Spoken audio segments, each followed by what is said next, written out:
paling menyita waktu di film ini adalah post productionnya, karena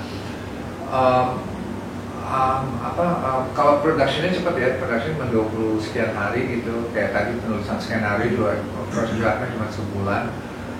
Tapi post productionnya itu dia hal-hal yang sulit adalah saya belum mendapatkan untuk mengedit film ini tuh nggak segampang yang saya kira gitu ya, karena it's very maksudnya dramanya kan nggak eksplosif gitu ya, dramanya nggak eksplosif, jadi kita benar-benar pacing dan timingnya cerita ini tuh mesti pas, itu yang saya sulit dapetin. Ditambah lagi yang saya cerita tadi itu adalah problem how do you score music yang pas seperti ini, karena kalau misalnya if you do it wrong akan terasa bombastis gitu, atau if you do it gimana mungkin agak terlalu dragging atau apa, jadi nyari bumbu yang pas untuk music sama editing yang lama gitu, jadi itu sih yang terberat. Dan ditambah tadi ada juga scene yang harus dirubah. Ada scene ya, karena kan seperti saya bilang kan proses editing itu kan sebenarnya it's a process of rewriting the story again gitu ya. Jadi ketika udah diedit dalam cut yang ini, tiba-tiba I think I can fix this ini. Jadi saya tetap menemukan sesuatu yang saya bisa perbaiki terus gitu. Jadi ya itu nggak ada habisnya gitu kan. Tentunya kan kalau mau memperbaiki kan pasti kan yang nggak ada habisnya, nggak ada habisnya. Dan itu yang saya ngerasain paling lama tuh di film ini adalah editingnya.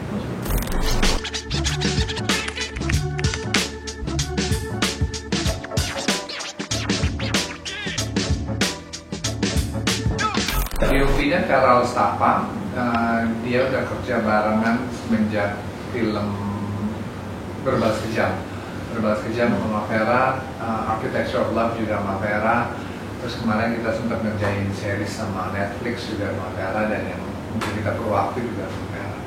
Hubungi agen gue juga sama Vera, jadi udah lumayan banyak gitu sama Vera. Ya, mungkin Vera juga udah lebih tahu apa yang lo mau. Iya, jadi kayak maksudnya kayak ngeband aja gitu. Kalau ngeband kan you practice a lot, jadinya bagus gitu. Nah kalau saya sama Vera, sama aku yang udah biasa kerja sama tuh kayak ngeband aja, karena kita udah sering bareng, akhirnya udah dalam satu bahasa aja gitu. Jadi udah enak gitu. Jadi saya udah tahu, karena udah tahu apa yang saya mau gitu, jadi dia coba accommodate gitu.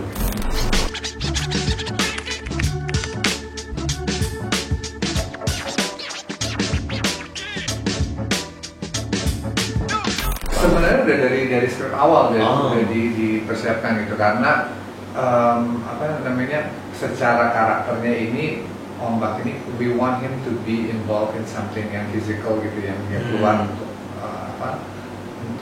escapismnya dia gitu. Escapismnya dia kita pilih sebagai basket gitu, yang akhirnya akan ada sesuatu di ceritanya yang akan menimbulkan konflik sama orang tuanya gitu, dan berhubungan juga dengan ibunya dan macam-macam gitu. Jadi emang semuanya tuh udah di planting secara awal gitu. Maksudnya emang semuanya ada payoff-nya gitu semuanya. Jadi basket tuh bukan sekedar tempelan, tapi emang ada setup dan payoff-nya gitu. Gimana sekarang, senang? Udah kembali ke rumah? Biasa aja. Apa yang kamu takutin? Ya saya nggak tahu. Di sini psikolog kan anak kan? Karena harusnya lebih tahu dong. Saya kan baru kenal kamu.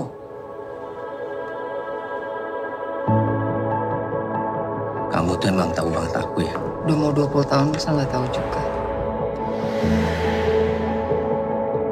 Aku tuh kepikiran Ombak.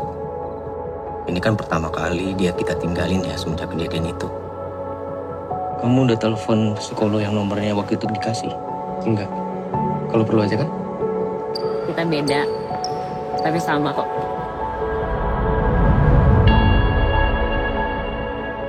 Kasih tuh orangnya keras. Tapi saya tahu dia sayang banget sama saya. Gak ada sopan-sopannya sama sekali kamu ya?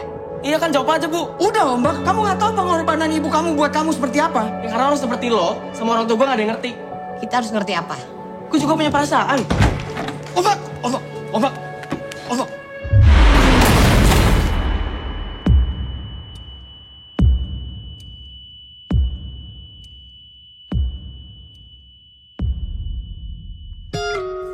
Kalau ada sesuatu yang ganjel di kamu pasti cerita sama aku kan? Kalau gue udah gak mau tuh buat sesuatu karena terpaksa. Hidup terlalu singkat.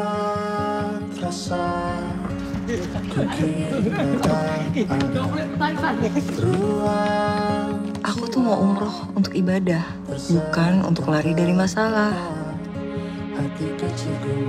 Lebih baik menyadari sesuatu dalam keadaan telat daripada nggak sadar sama sekali.